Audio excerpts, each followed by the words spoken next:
Radio Nigeria, uplifting the people and uniting the nation. It is 10 o'clock and this is the network service of Radio Nigeria.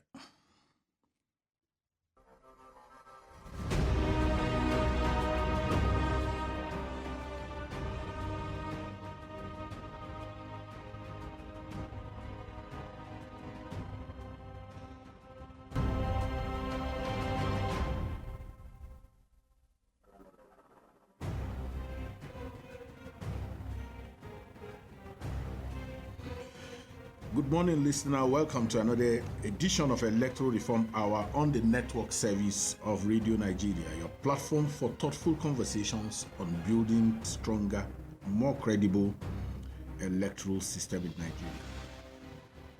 Last week, we explored amplifying women's voices with Grace Ike, chairman of the Nigerian Union of Journalists, NUJFCT Council. She provided valuable insights on the role of media in enhancing women's visibility. And this week, an influence in politics, emphasizing the need for genuine inclusion and the active participation of women in shaping Nigeria's democratic discourse. This week, we continue the conversation on gender equity with the topic affirmative action and electoral reform. As the debate intensifies, we'll explore whether quota could be the key to achieving true political representation for women in Nigeria. Stay with us as we unpack this crucial issue and examine the solutions that can pave the way for a more inclusive electoral system. My name is Ezenwawabu, your uncle.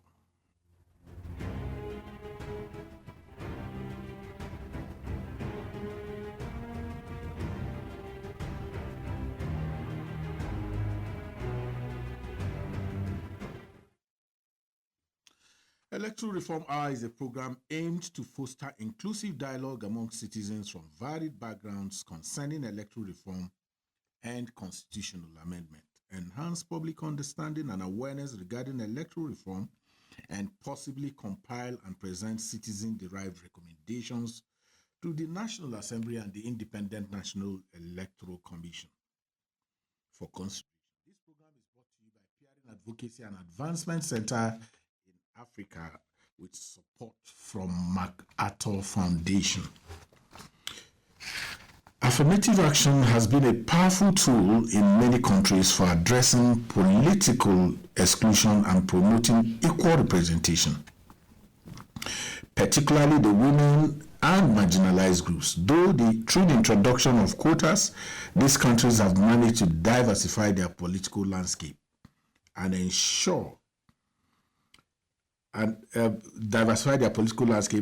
that more voices are heard in decision-making processes. In contrast, Nigeria continues to lag behind with very low levels of representation for women and other vulnerable groups in elective positions.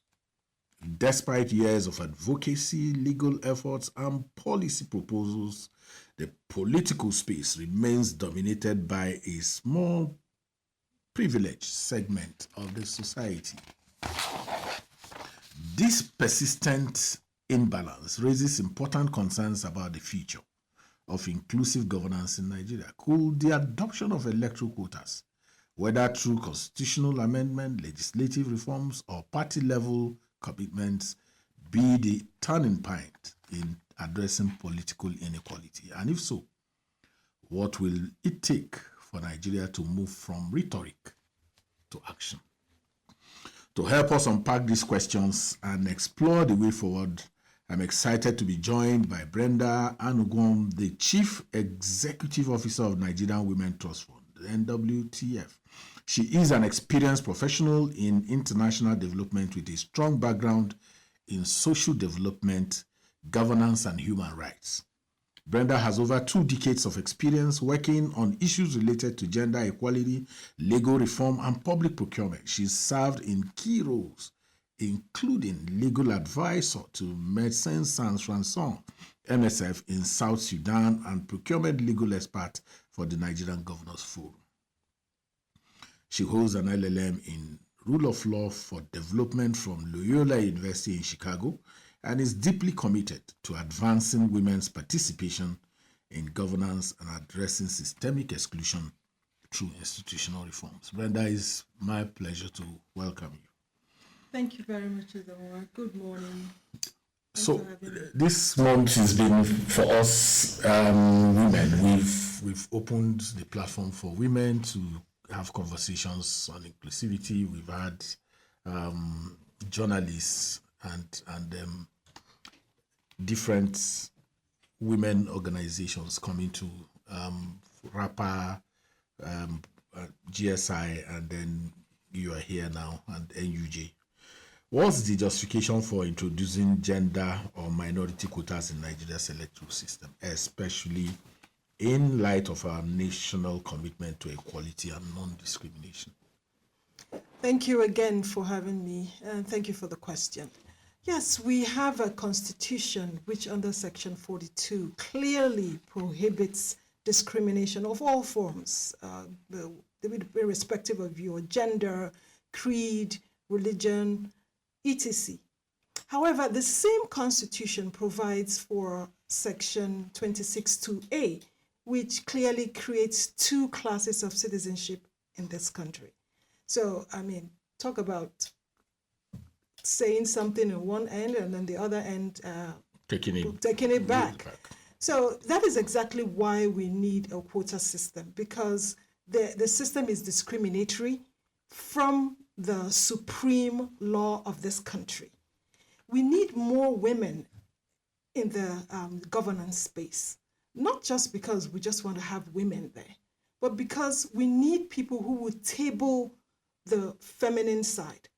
When there are issues that have bearing on women and women-related causes, you don't expect the men to be the ones telling us what to do about it. They don't carry our bodies, so they don't know. So inclusive governance has proven, not just on the continent, but all over the world, to be pro-development, to be it is accommodating. It takes in everybody. No one is left behind. Like they always say, leave no one behind. So this is what inclusive governance will bring to this country if the space is opened up for women. So there's actually a justification to have quotas in our legislation to be able to accommodate more women around the table.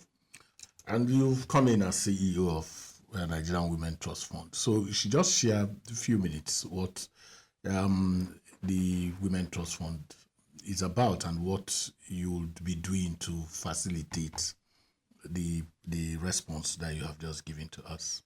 Thank you so much. So Women Trust Fund was started as part of the CSO, a non-governmental organization that works to ensure inclusive governance. So what we are doing and what we will continue doing is to, on one hand, prepare young people, women, to take the mantle of leadership. We have a mentorship program that we run every year.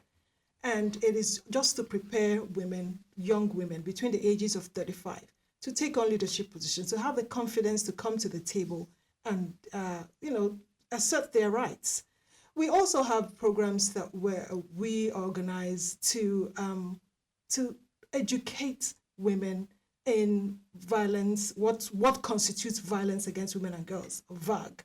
Because we have come to find out that there are dotted lines between VAG and the confidence to run for election. Women do not like violence. And a lot of people that we've spoken to, even those who have even held political offices that are women, they have either encountered violence in, at one point or the other. And 90% of those we've spoken to stopped coming to the fore because they were afraid of what could happen to them.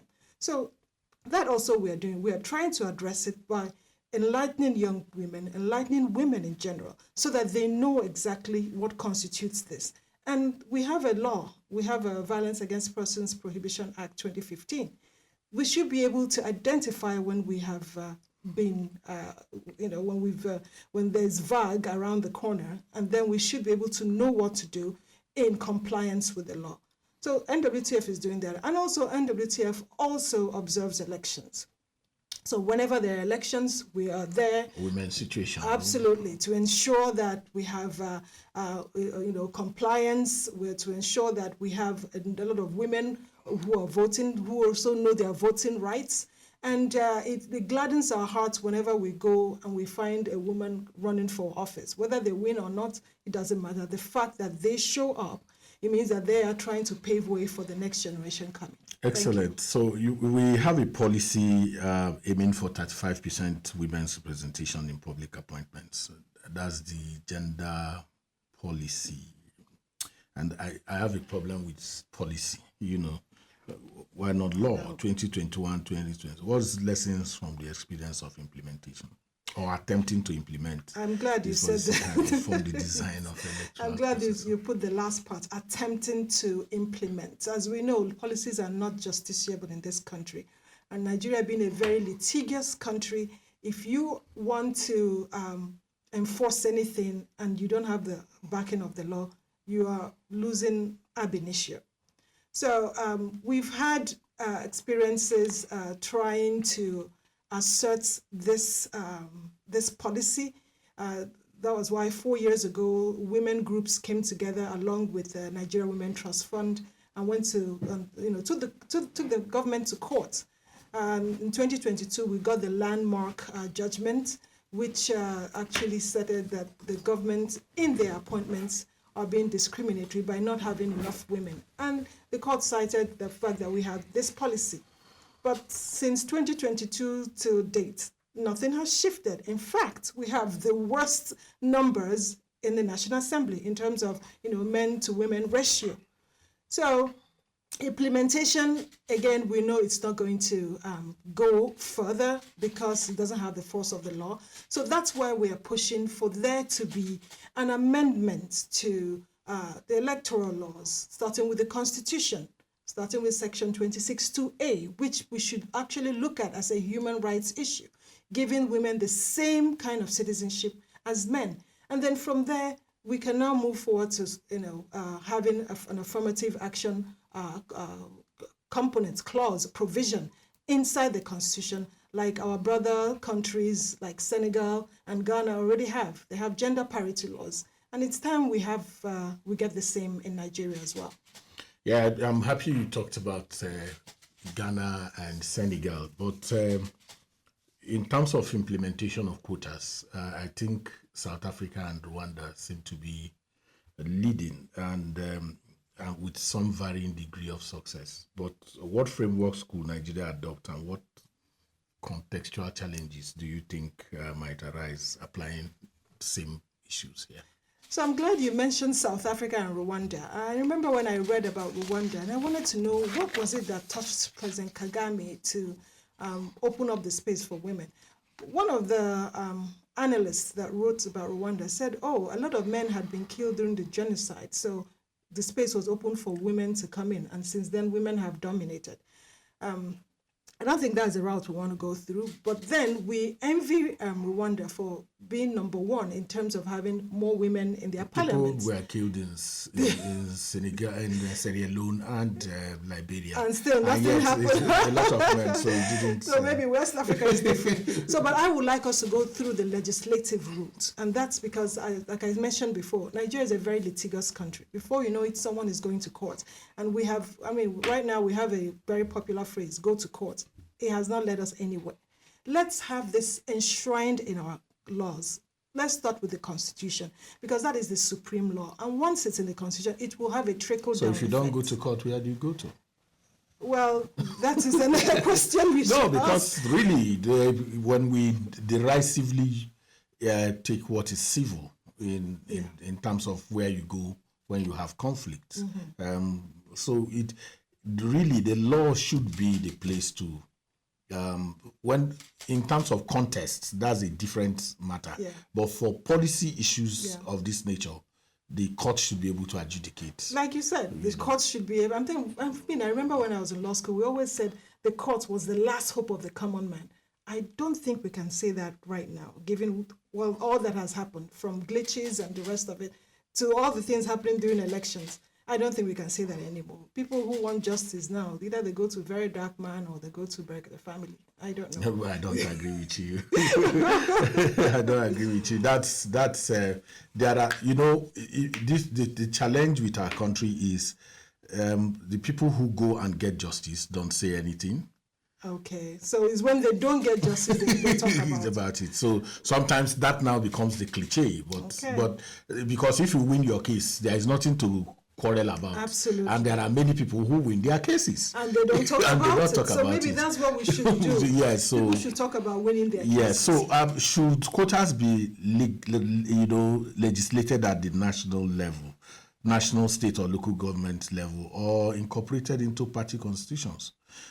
What are the trade-offs? If so, what percentage will be ideal? And I know that you have fair understanding of what it is here and in other climes, to ensure fair representation, and what should be the criteria and process for implementing this? So I don't see why we shouldn't have them at all levels. I don't see why, because at all levels, we still have a dearth of women representation. So I keep using constitution because that is our supreme law. Let's enshrine it there. It will have a trickle-down effect all the way to party constitution. And if we don't start from there, if you start midway, it will get stuck somewhere. Either, as you know, we have this sort of system here where if there's an act of the National Assembly, if you don't domesticate in certain states, it will not work. But the Child Right Act. That is what I was actually going there. So, Yeah. so that is the thing. So if we are talking about, if we are really serious about having the quota system enshrined in our legislation, we should start with the Constitution. That is the only way we can have it across the 36 states and FCT, and then it will trickle down all the way to the party level and all. What could be the low-hanging fruits? Constitutional amendments, with your experience, it's a tedious. It's a very tedious because they still have to go to states. I know that. So what could be the low-hanging fruits? Political party. What can we do with them? Political parties, I don't think we can do anything with them, but we have politicians who wield a lot of influence. They should be our gender champions. They should be the ones pushing this. And most of them are men. And that is exactly what we are saying. This fight is not just for women, it's for men as well. They need to lead this cause. So Brenda, are you thinking around having these champions on the table, bringing them to the table? The champions are already on the table. What we want is the issue tabled in front of them. Or you already have the champions? They're already there. They're already there. All the influential people, they're already on the table. We want them to table the issue at hand. That's it. If quotas were to be implemented, how should they be designed to specifically incorporate younger women, such as setting aside percentage of seats for women under 30, alongside broader gender quotas? I am one person who advocates for having fresher minds, younger people around the table, because the take they bring in, it's usually dynamic. So let's even have and accept 50-50 men and women, because we're trying to create an equitable representative system. And I'm saying that because given the last official census, we're about almost 50-50. So equitable representation would actually be 50-50. So let's get that clearly and accept it. So once that is accepted, there's a social will, behind it, we accept 50-50.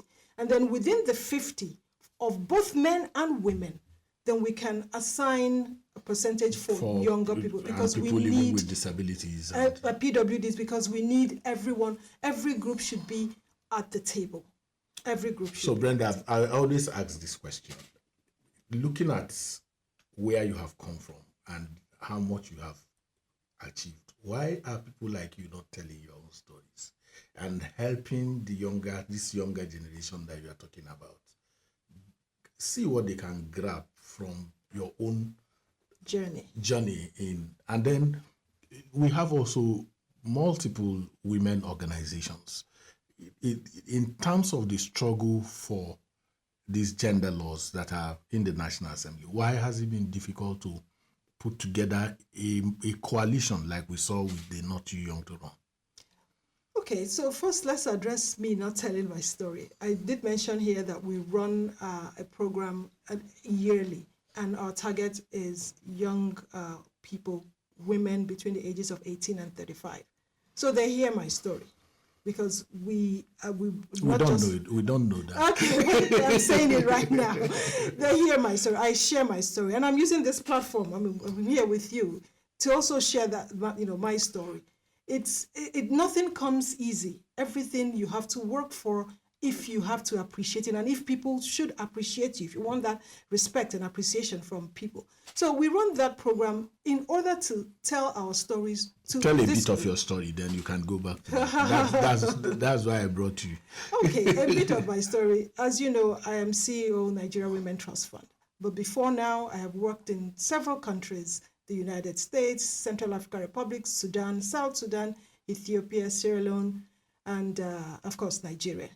And all these jobs were with international organizations that I just applied to and then got the job.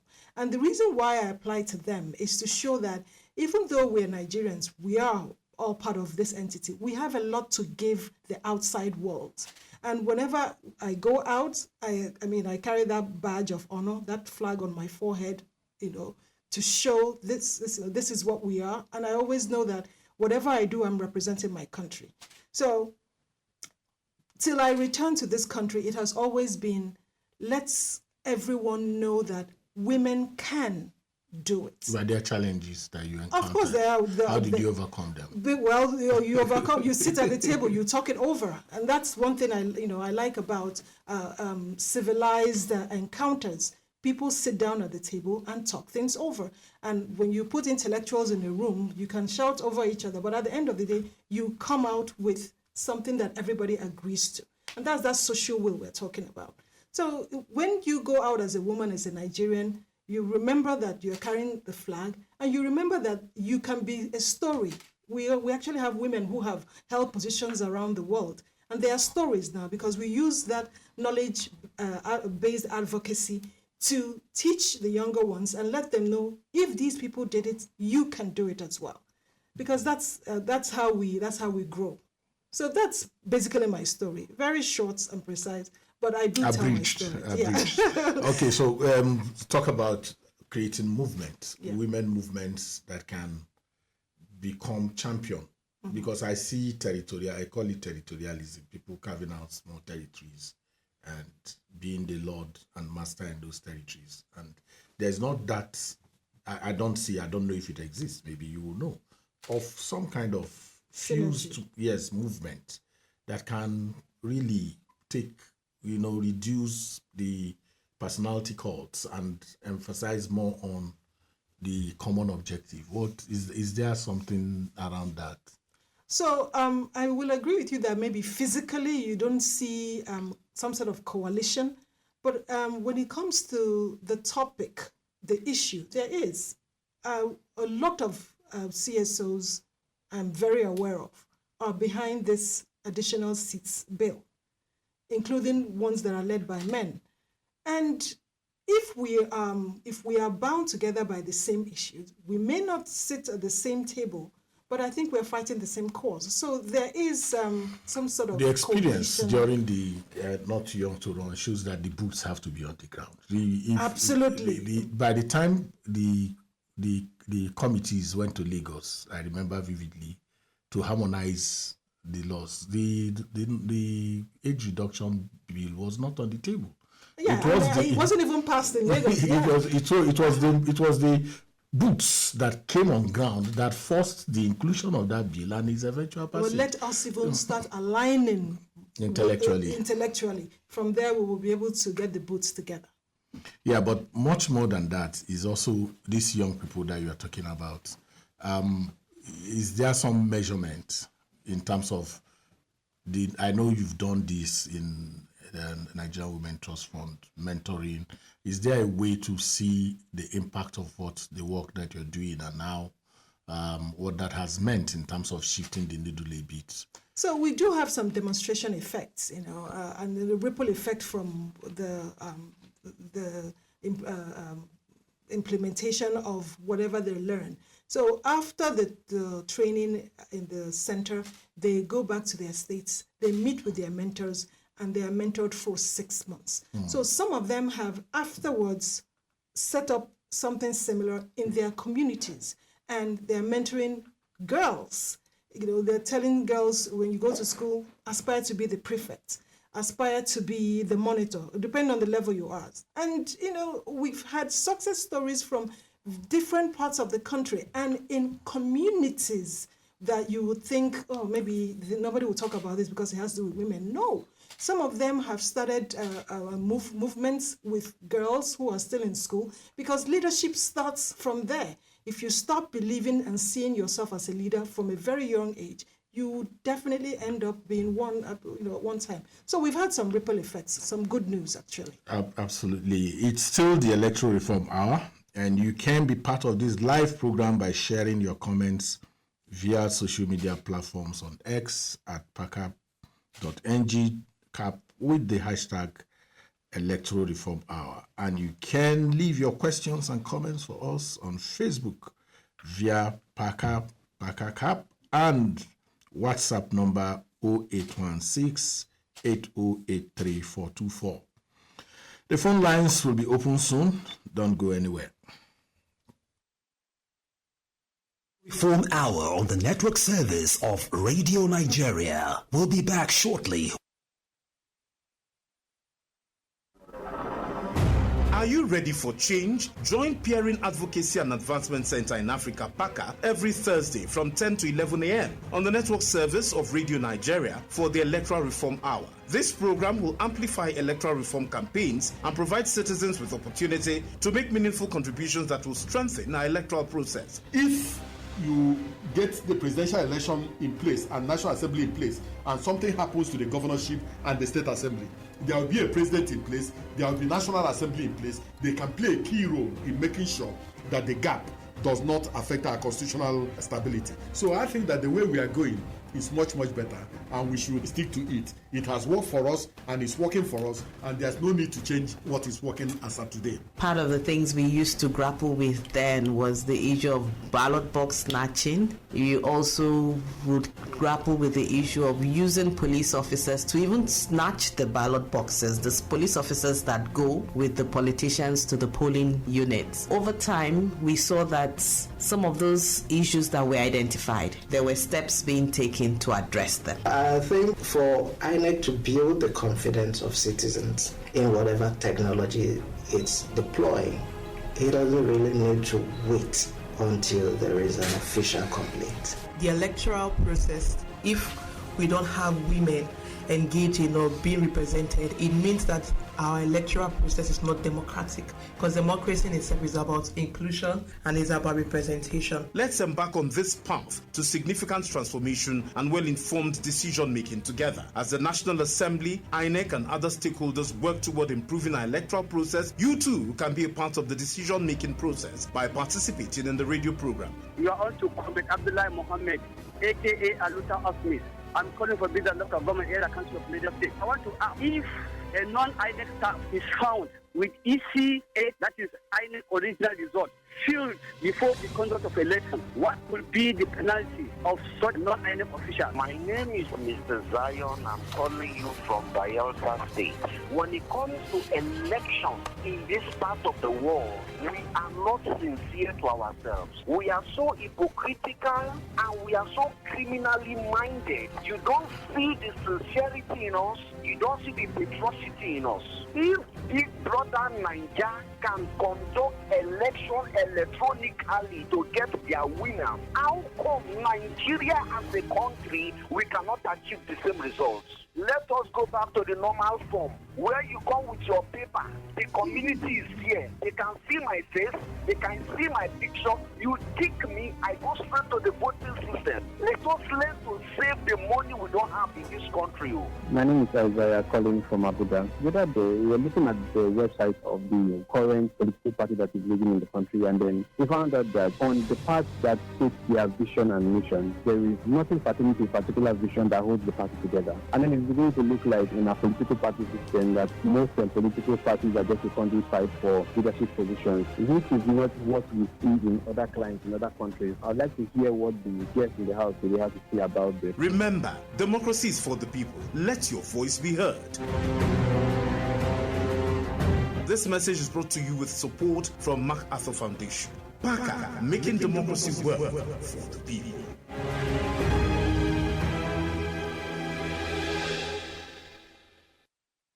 Thanks for staying tuned. We're back with your favorite program, Electoral Reform Hour, on the network service of Radio Nigeria. Welcome back. You are still listening to the Electoral Reform Hour on the network service of Radio Nigeria. Before the break, we started discussing the importance of affirmative action and its role in achieving gender equity in Nigerian political landscape. Let's pick up the conversation now as we continue with our guest, Brenda Anugwom, Chief Executive Officer of the Nigerian Women Trust Fund. Brenda, is exciting having very robust conversation with you on this topic. You can now join our conversation by calling 09150 910 482 0915 0910 483. You can also leave your questions and comments for us on WhatsApp at 0816 8083424 and on PAACA X at PAACA.ng cap and Facebook at PAACA cap. So, what role should INEC play in enforcing quota requirements, and what legal gaps must be addressed to empower INEC to effectively enforce these quotas? In fact, it's the second part of the question that should come first. We must have an amendment of the Electoral Act to be able to empower INEC to do anything with regards to quota system. For instance, in Senegal, it's part of their gender parity law that political parties must present certain number of men and women. And I think there's also a provision there that they should have, they should alternate in terms of either who the candidate is and who the vice is. Either next one time a man, the next a woman. So when we have such a law, then the law will also empower INEC to penalize political parties that do not comply. So that is, for me, the best way to move in this situation. Yeah, you know, many, and gladly you pinpointed that a lot of people think that INEC has the responsibility to implement what is not in the law, and once it's not there, it's a no-no. So, what type of messaging? Because this is about messaging as well. What kind of messaging will resonate with the Nigerian public on the issues around this quota? Okay, so first of all, let us start seeing women as leaders. And I say this because we went to a school just the other day to celebrate the International Women's Day. And we were talking about their prefect, a boy and a girl, about 16 or 17 years old. Two of them were running for the prefectship of the school. And all of them, including the female students, were saying, oh, it has to be the guy. The reason is because in their psyche, in their subconscious, when you say a leader, it is the frame of a man they see. I remember a child that we were asked to draw daddy and mommy. She drew daddy and they put a car next to the daddy. And that looked like a daddy entering the car, maybe going to work. She drew mommy, put a pot of soup or pot of whatever and spoon. So you start from, I think it's, it's the way we are all brought up. So you start from childhood, good, to socialize us in such a way that you see the mommy with the pots and spoon, you see daddy, car, executive going to work. So we grow up seeing a leader with the frame of a man. So we need to start seeing leaders with the frame of a woman as well. And that's why I keep talking about knowledge-based advocacy. You give examples of women who are, for instance, the IMF, our leaders go there to get money. Who is leading? A woman. The person who left IMF, Christine Lagarde, another woman, is now heading the European Central Bank. Europe is not crazy by handing its money to a woman. So many banks in Nigeria today, commercial banks, are now having CEOs that are women. So we are seeing that shift, that trend. So we need to continue this knowledge-based advocacy. Let's start seeing women as leaders so that even our fellow women will vote for us when we come out. Hello. Good morning. This is Electoral. Good morning. Good morning. Can we meet you, please? Can you hear me? I can hear you. Can we meet you? Yeah, my name is Mr. Chinomso Onia. I'm calling from Bida, ancient city of the UK Emirates, Niger State, Nigeria. You see, I've listened to the kindly on what your guest is saying. But I've learned a lot. You see, I want to, first of all, advocate that the charity begins at home. You see, in the family, what role do we give to our female children? That is where it started. Because you have to build a mindset from our home so that it goes to the larger society. You understand me? Look at the local government election that have been done in every state. What position did we give to our women? What position? And I want to thank the Niger State government, the Niger State governor. What did he say? He said it's every political party that wants to contest for the upcoming national and Niger State local government election, that they should treat women as their vice chairman. You understand me? So in so doing, they are giving women that leadership role. That yes, it's not as if a woman, any political party cannot put women. Women cannot contest as a chairman in Niger State. But at least for justice and equity, at least women should be as chairman in Niger State. You understand me? And that every political party are standing to it. So that vice chairman, political, that vice chairman post has been allocated to all women in Niger State, as I'm talking now. So what am I saying? Like your guest is still saying that every family, father and mother, you should inculcate in your female children that spirit to vie for a position. Right from the primary school, you can vie for a class rep, a monitor, or even a school prefect. In fact, it's a very welcome development. Thank you. And I want to advocate that it should be announced and advertised anywhere in where we are. Thank you very much. Thank you, Chinonso, for calling in. The number to call is 09150910482, 09150910 back to Brenda. You had Chinonso. Just hello. Hello. This is Awokan calling from Niger State. Abu, good morning. Thank you very much for having me. Thanks to your guest. You have made a very wonderful analysis. I think it is right time to redefine the position of women in the society. Because they have a lot of potential in them. Being a mother demonstrates the fact that they have influence in the society. But then women, they are the ones to take their rights by themselves. We have seen the likes of late Professor Dora Akuyele as a reformer, somebody who came and reformed an institution that was not working very well. And she came and she repositioned down organization. We see the like of Professor Dr. Ngozi Okonjo-Iweala, Obi, and many of them. But we still need more women to perform very well in their various positions.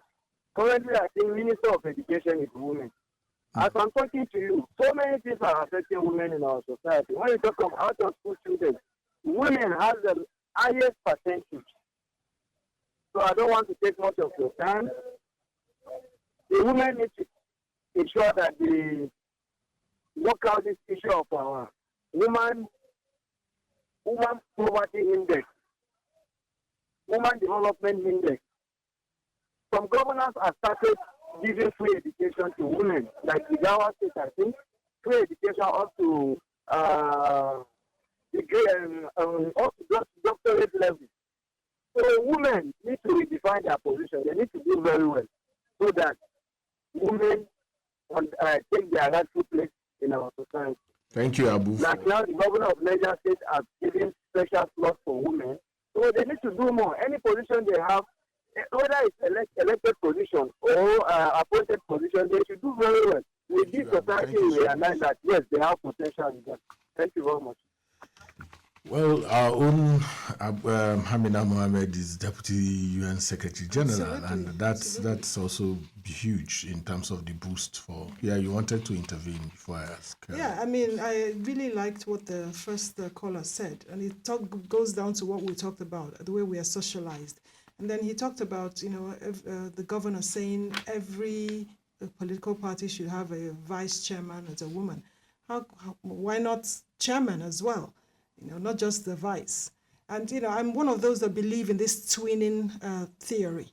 If a man is running, the running mate should be a woman. If a woman is running, the running mate should be a man. And then we should also alternate for positions that are appointive. If you appoint a man this time around, the next one should be a woman. I mean, we've had all male INEC chairmen. How about having a female INEC chairman for once? I think that would be nice. Brenda, these appointive positions, elective positions, for elective positions, people have to show interest. People have to belong to political parties. Absolutely. So it is not like you go and say, please, because you're a woman, come and run. You have to belong to the party. Mm-hmm. You have to have worked for the party. Mm-hmm. So the then gap would be, are there women who are willing, because of what you have said, cultural, sociological challenges, what can we do to, excite more women to be members of first political parties in the true sense of it, not just as, chorus singers and all cheerleaders and all the rest of them, because that has been the gap for me. I don't know what your own experience has been. So I don't think women have been chorus singers. If they have been cheerleaders, it's because they were made to be cheerleaders.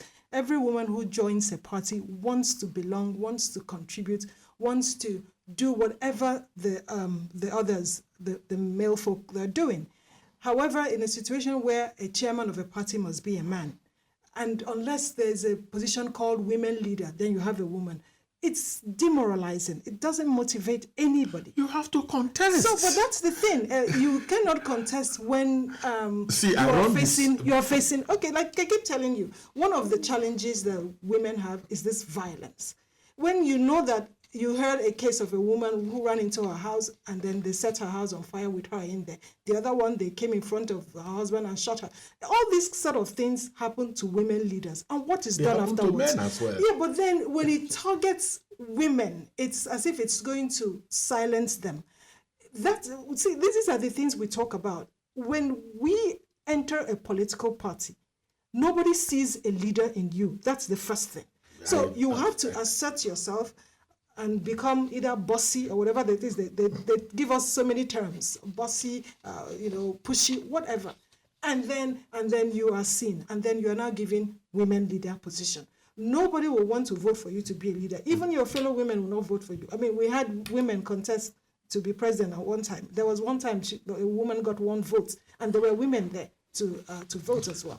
One of your analysis that's on point is the pictures that you painted about a child drawing. Absolutely. And the way we're socialized. I think it's something that is unassailable in So terms that's of... why we need a law. We need to do what Senegal is doing, because the law in Senegal is requiring political parties to field women. So whether they like it or not, they must field women.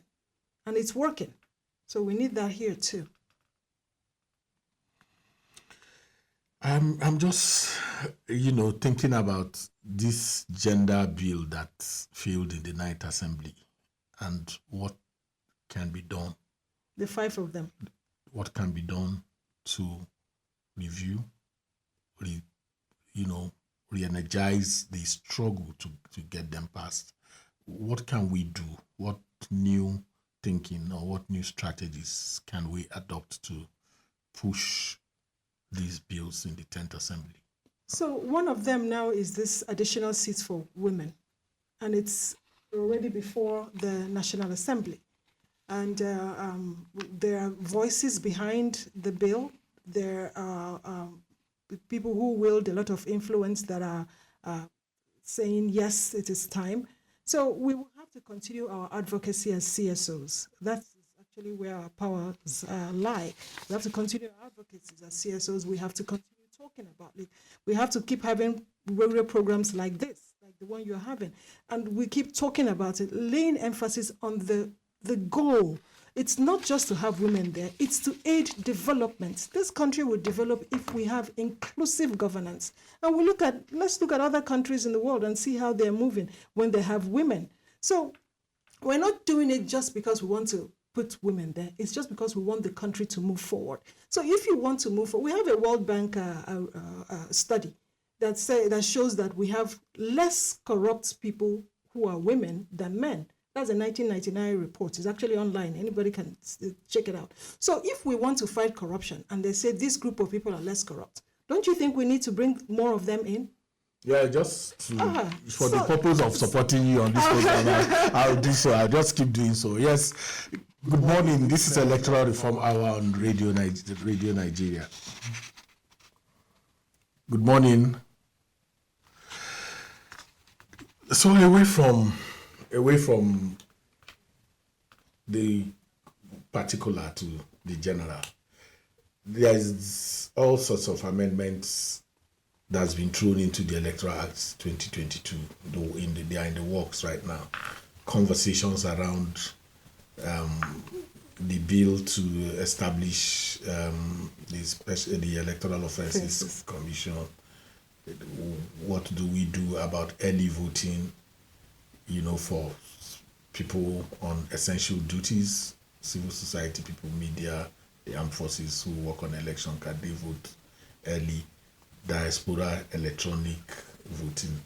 All of those are in the works right now in the National Assembly.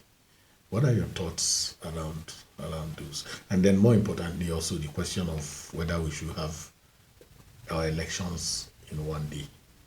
So let me start with the last one. So, and I'm looking at it from the angle of cost. It would be far cheaper if we have all the elections in one day. Now, let's look at the reality. Do we have the infrastructure to do that?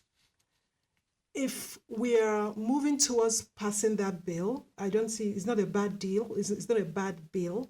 If we're moving towards passing it, then we should start now to put infrastructure on ground to be able to support it. All these other ones that they're throwing in for electoral acts, okay. But there are some others that I wish they could throw in, apart from just conducting elections in one day. How about having infrastructure or technology or deploying better technology to be able to transmit results real time, meaning once this polling unit says, finish counting, it is this, as it is announced verbally, it is transmitted electronically, and anywhere you are in the country, you are able to see it from a particular platform. So that all these things we hear, like some people went into the IREV and changed things, and we will not be able to hear them that much because you are seeing it in real time. Look at countries that, okay, if I say United States, people will say, oh, they are far ahead. But they are able to project who the winner is by the swing states. Once you win the swing states, you're definitely going to win, especially if you win Iowa. But we get to have a situation where, as results are coming in, you're in the comfort of your home, watching it on TV, being transmitted, and you're doing the calculation yourself, and the numbers should match the numbers at the end of the election. So we should look at such things. Now, all these other ones, they're good, but I'm more interested in how results are transmitted and how results are calculated, because that is where I think that's where I wanted to point you to. We are transmitting results, but we are not collating results electronically. Okay. If you remember the last election, there were issues about uploading. Some people said we don't have the code to upload presidential. That's very tacky. Yes, that's why I'm saying tacky. that all of that, there are issues that we need to deal with that. But what we do presently is not anything near collation. We upload. INEC uploads into a viewing center, their own viewing center. The indolence of the politicians themselves who collect from EC8A from polling units need to also show platforms. Like you are talking about the US, it's collation, it's not just upload. You are calculating. So let's have that. That's what I want, that to be calculated in real time, so that as this polling unit just announces, but I still want your view on diaspora voting. Okay, so diaspora voting, again, I keep saying these things are good, but do we have the infrastructure?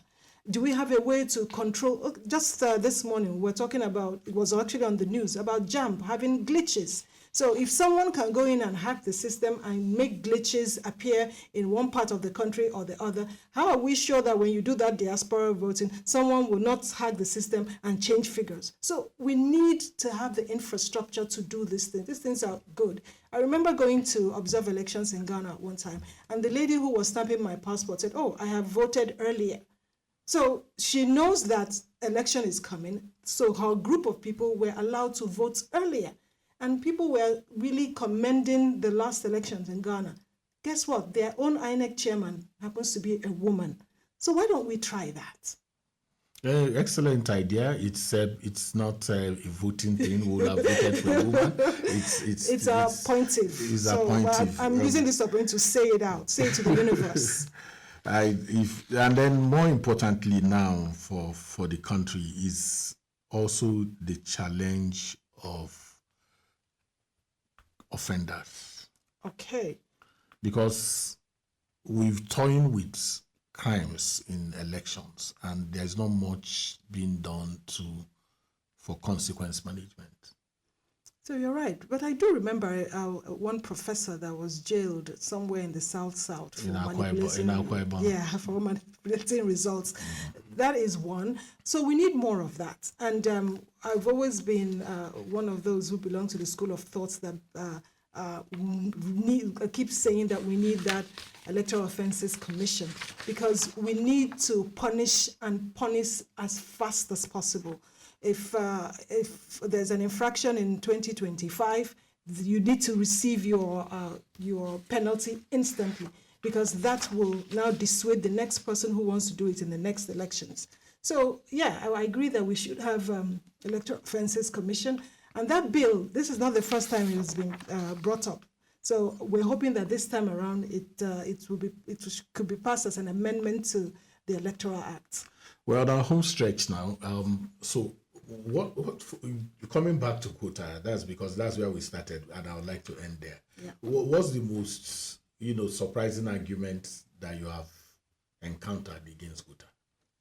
Well, when it comes to quota, people talk about, oh, it's expensive. and I'm talking about with respect to the additional seats.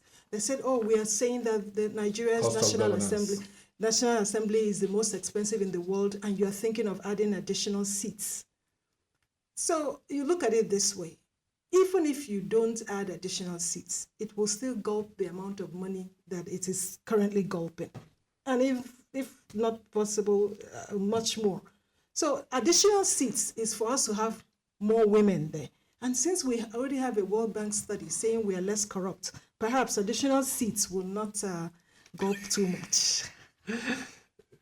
So let's imagine it's 2035, and Nigeria has maybe a 40% women caucus in the National Assembly. What tangible difference will citizens see in governance, policy priorities, and everyday life? Okay, I've just given you one study that says women are less corrupt. So we are more likely to have less corruption in the system. And in terms of policies, we'll have policies that are pro-women and policies that actually have a human face. If you remember, one time Bill Gates was in Nigeria, one of the things he said was that some of our policies don't have a human face. It's more punitive than, giving anybody any kind of solace. You have people in countries where they are now, they're looking for ways of making it better. So it seems you have policies that seem to punish more than give people some kind of solace. So we'll have more humane policies that have a human face, and of course, less corruption. Well, I think you are talking about grand corruption. So because I'm also very into corruption issues and studies. Retail corruption is tilts in one direction, but we'll work. Okay, so there's a case against the World Bank reports. It would be very nice to analyze both together. Yes, reports are what they are, and it depends on who you are talking to. But I agree with you that we need a 50-50, policy, electoral, legislative, executive infusion of, women for balance, inclusivity, and that's where we wrap up for today. Very special thanks to our guest, Brenda Anugwom, Chief Executive Officer, Nigerian Women Trust Fund, for joining us on the program today. Thank you so very much, Brenda. Thank you so much. I appreciate it. I'm happy that you're here today. To our dear listener, thank you for joining us on this edition of the Electoral Reform Hour, brought to you by PAACA Advocacy and Advancement Center in Africa, PAACA, with support from MacArthur Foundation. Our engineers this morning have been Roslyn Aduku and Jonadab Anyanwu. ICT has been Mohammed Mosani and Okeke Ann, and studio manager is Priska Opara and Mahmoud Abubakar. Producers are Ando Emba Ohin and Joy Ubi. Supervisor Husseina Akilu MNI. And my facilitating crew has been Grace Abu and Jeremiah Mpume. After this program, if you have any questions, you can reach out via text or WhatsApp on 081-680-83424. We especially appreciate the contributions of our funders, MacArthur Foundation. This conversation continues next week, Thursday, same time, same station. My name is Ezenwa Wago, your anchor, saying, have a good day and bye for now.